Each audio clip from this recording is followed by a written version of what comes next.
El mundo está lleno de historias. En Locos por las Letras, analizaremos algunas de ellas. Soy Ricardo Sanipatín, profesor de literatura. Venga, acompáñame. Lectura del libro Joyas de la mitología, dioses de los incas, mayas y aztecas, de Andreas Köppen. El cuento se titula La llama y el diluvio. Curiosamente, las culturas andinas incluían en sus relatos de la creación elementos muy similares a los mencionados en la mitología mesoamericana. Por ejemplo, los gigantes. Numerosas leyendas hablan de una raza de enormes hombres que habitaban la tierra hace muchísimo tiempo. Habían sido compañeros de los primeros dioses, pero, dada su corpulencia, estaban obligados a permanecer sujetos a la tierra. No podían volar ni desplazarse con la velocidad del rayo como lo hacían las otras divinidades. No obstante, su docilidad era tan grande como su tamaño. Obedecían de buen grado a los dioses y desempeñaban las tareas que les eran encomendadas. Como ocurrió en otras latitudes, un tremendo cataclismo los borró de la faz de la tierra.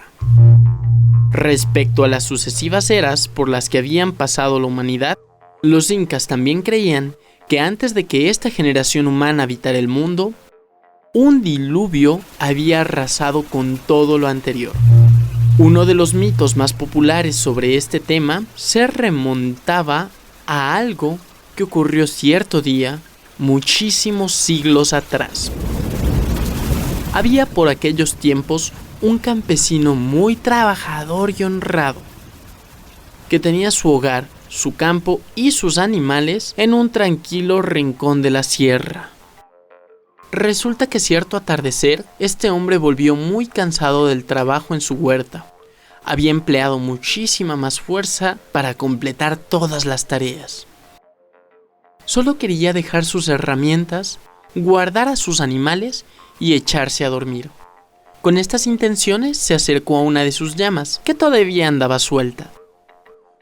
Como de costumbre, se dispuso a atarla, pero vio asombrado que la llama se resistía. Intentó nuevamente, y otra vez el animal eludió su lazo, moviendo la cabeza hacia abajo, como si estuviera sumido en la más profunda tristeza. El hombre terminó por enfadarse. ¡Estúpida!, le gritó. ¿Por qué lloras y te resistes? ¿No ves que el día ya terminó? ¿Acaso no te he llevado a pasear al lugar donde la hierba estaba más suculenta? Entonces, ante el asombro del campesino, la llama demostró que podía hablar. ¿Qué sabes tú, pobre idiota? Lo que es mejor para mí y lo que me ocurre, contestó con voz apesadumbrada. No me preguntes por qué, pero sé que dentro de 5 días el mar subirá y toda la tierra quedará cubierta por sus aguas. El hombre oscilaba entre la maravilla y el terror. ¿Ya que sabes tantas cosas?, le interrogó. ¿Conoces de qué modo nos podemos salvar? Ve a tu choza y recoge provisiones como para unos 5 días, contestó el prodigioso animal. Luego, vas a buscarme y sígueme. Iremos juntos a la cumbre de la montaña Vilcacotto. Sin hacerse rogar, el angustiado campesino siguió al pie de la letra las indicaciones del que alguna vez fuera un simple animal de tiro. Tomó una bolsa y allí depositó maíz y otros cereales, algo de chicha y algunas semillas. Después, acudió al lugar donde lo esperaba la llama. Guiado por ella, ascendió hasta la cima de Vilcacotto, un lugar tan alto en el cielo que se podía tocar las nubes. Mucho se sorprendió al ver que no eran los primeros en llegar. Todo tipo de animales terrestres y miles de bandadas de pájaros estaban allí. Al poco tiempo, el mar se encabritó. Las olas, cada vez más altas, avanzaron sobre la tierra devorando todo lo que había a su paso. Las llanuras y los montes fueron los primeros que recibieron el embate de las aguas y que quedaron totalmente inundados. Todo iba desapareciendo bajo la masa acuosa. En un momento, las olas eran tan altas que hasta ellos tuvieron que trepar aún más hacia el mismísimo pico de la montaña para que la inundación no los alcanzara. Dicen que la cola del zorro, que estaba junto con ellos, se quedó largo rato bajo el agua. Es por eso que desde entonces es más oscura que el resto de su cuerpo. Pasaron allí 5 días observando cómo el mundo se convertía en un inmenso océano. Luego, tal como lo había pronosticado la llama, las aguas comenzaron a retirarse. El mar volvió a su lecho y todos pudieron al fin regresar. ¿Qué tal? Espero esta historia les haya gustado. Y déjenme les platico un poquito acerca del análisis de esta historia. Ay, es que hay tanto que hablar. Bueno, vamos a empezar citando al ensayista argentino Esteban Iriardo, que nos dice algo como que el mito es estimado como verdadero. Lo que acabamos de escuchar es un mito. En cambio, en las leyendas, dice Iriardo, se combinan la verdad y la ficción. Yo en cambio suelo decir que un mito es una religión en desuso, ¿vale? Y bueno, como toda religión, las religiones están hechas para guiar conducta, para normar, pero sobre todo para explicar aquellas cosas que generalmente ignoramos y no sabemos a bien qué pasa con ellas, ¿vale? Bueno, la leyenda en otro aspecto tiene tintes de hechos reales, obviamente exagerados, visiblemente exagerados, pero a veces tienen un fin pedagógico. Bueno, volvamos a este mito del diluvio.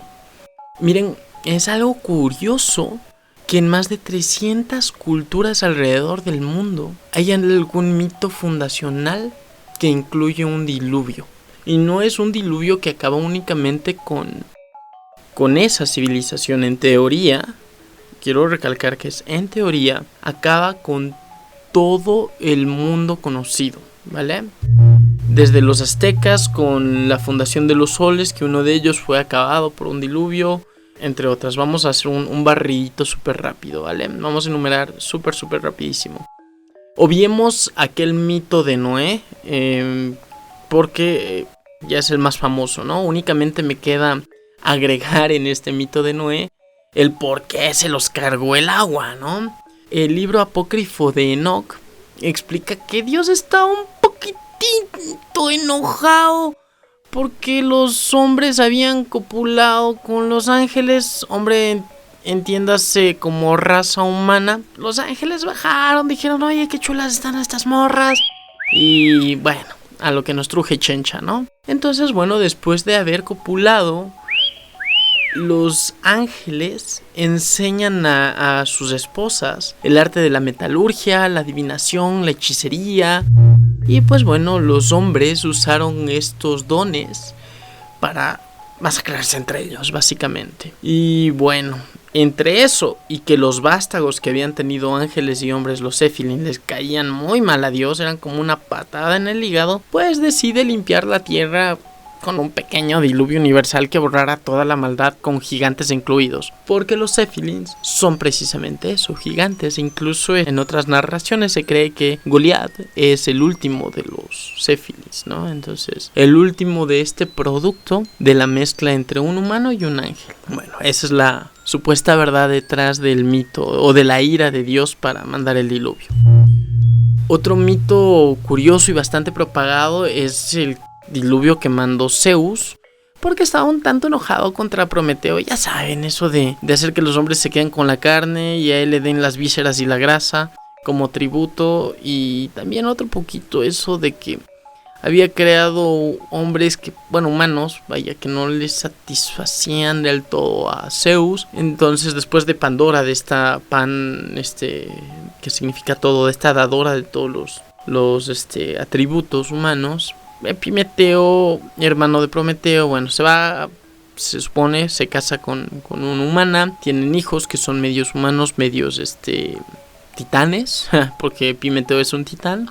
Uno de estos hijos era de Deucalión. Deucalión viene siendo el sobrino de Prometeo. Entonces, bueno, cuando Zeus manda este diluvio universal para que se los cargue el agua a todos, Prometeo le avisa a su sobrino que tome a su esposa, tome unas chivas, unas cosas pues, llene una barca de granos y sobres al agua a todos. Y así es como salvan a los hombres, ¿no? Otro diluvio se encuentra en la epopeya de Gilgamesh. Y en este se habla que el dios Enlil no toleraba el ruido que hacían los seres humanos. Es algo confuso esto. No sé, pudo haber sido que ya había una sobrepoblación y todos estaban haciendo un ruido infernal. O quizá una revuelta de humanos contra los dioses. O los dioses, los Anunnaki, vaya. O quizá que los dioses estaban molestos porque los humanos ya no los adoraban como tal y más bien se burlaban de ellos. Hagan de cuenta que estaban haciendo memes sobre Enlil en lugar de adorarlo. Entonces, bueno, eso está incierto. Lo que ocurre es que Enlil decide cargarlos en un tren y manda un diluvio universal para que todos mueran. En cambio, otro dios Enki, pues esto le pareció un castigo un poquitito exagerado, ¿no? Entonces decide ir con el chisme a un príncipe y este príncipe construye una balsa, la llena de granos, animales y vámonos al agua patos. Otra historia sobre diluvios. Los hindús tienen otra muy similar. Una historia donde, bueno, un diluvio no fue enviado por la ira de Dios, sin embargo, existe. Por algún cambio de la naturaleza que se está reacomodando y bueno, Vishnu va con el chisme y le dice, mira, ¿sabes qué? La naturaleza se va a reacomodar y en 7 días te va a cargar el agua. Así que construye una balsita, hijo. Yo me hago pececito y te voy guiando por todo este desmadre, ¿no? Entonces, Manu Vaivasvata pues agarra unas chivas, agarra granos, agarra mucha gente, construye una barcota enorme y se avienta al mar, logrando la salvación. Bueno, como ya comenté, uno de los soles aztecas también había sido acabado precisamente por un diluvio universal. E incluso los sobrevivientes de dicho diluvio se habían convertido en peces. Se salvan dos humanos. Bueno, de ahí también hay un mito fundacional acerca de un diluvio universal. Entonces, bueno, y así puedo enumerar varios, vaya, los más famosos fueron estos. Quizá en otra ocasión narremos más en profundidad el de los aztecas. Hay un Hopi, hay uno de los nórdicos. Entonces, vale que hay cosas curiosas aquí. Es que podría haber existido en realidad una catástrofe de tal calibre que haya grabado una honda cicatriz en el imaginario colectivo de la humanidad misma. Es que, no sé. A mí siempre me ha llamado la atención eso. Quizá me gusta pensar que en la antigua civilización había una macro civilización. En la antigua humanidad había una macro civilización. Y bueno, fue acabada por un diluvio, una catástrofe. En el lado antropológico y científico, cuando el hombre deja de ser nómada, cuando el ser humano deja de ser nómada y se establece para crear gracias a la agricultura, hay una característica imprescindible para que exista la civilización. El agua. El agua es un atributo, un elemento necesario para la agricultura, para el hombre mismo y todavía más para la agricultura. Las grandes civilizaciones se han orillado en ríos. Miren ustedes a Mesopotamia. Está entre el Tigris y el Éufrates. En Egipto el río Nilo. Grecia ni se diga, ¿no? Conjunto de islitas, digamos que están bastante rodeados por el agua. En América, aquí, los aztecas en el lago de Texcoco, los incas en el lago de Titicaca, vaya, podríamos enumerar todas. Ustedes solo marquen un punto donde haya existido una civilización y les diré que a menos de 5 kilómetros, 10 cuando mucho, hay un lago de donde se alimentaban. Hay agua dulce. No es extraño, no resultaría extraño que Uno, para estas civilizaciones, al no tener contacto con otras, ellas mismas fuesen todo el mundo. Y dos, que todo el mundo, su civilización, haya sido acabada por algún fenómeno natural o haya llevado a esta civilización a orillas de una eliminación o una reducción muy drástica en su población por el hecho de que la inclemencia de la naturaleza haya desbordado un río. Miren, les pongo un caso documentado, bien fácil, bien sencillo. Mis amigos de México lo pueden confirmar. Puebla, México se fundó el 16 de abril de 1531. Me sé la fecha porque 16 de abril es mi cumpleaños, ¿no? Y sucede que fue colocado la primera fundación, es decir, las primeras edificaciones de Puebla fueron construidas a orillas de un río, el que los españoles llamaron el río San Francisco. Actualmente ese río está entubado y seco, ahí está el puente de Obando y ahí está todo seco, ¿no? El paseo de San Francisco, todo seco, ya no hay río. Puebla se funda en Casaguayo, es lo que actualmente se conoce como Casaguayo, ahí se funda la primera, a orillitas del río San Francisco. Un par de meses después, todas esas edificaciones fueron destruidas con la llegada de la temporada de lluvias. El río creció tanto que los españoles no se lo esperaban y destruyó todas las edificaciones que se habían puesto ahí. Se acabó.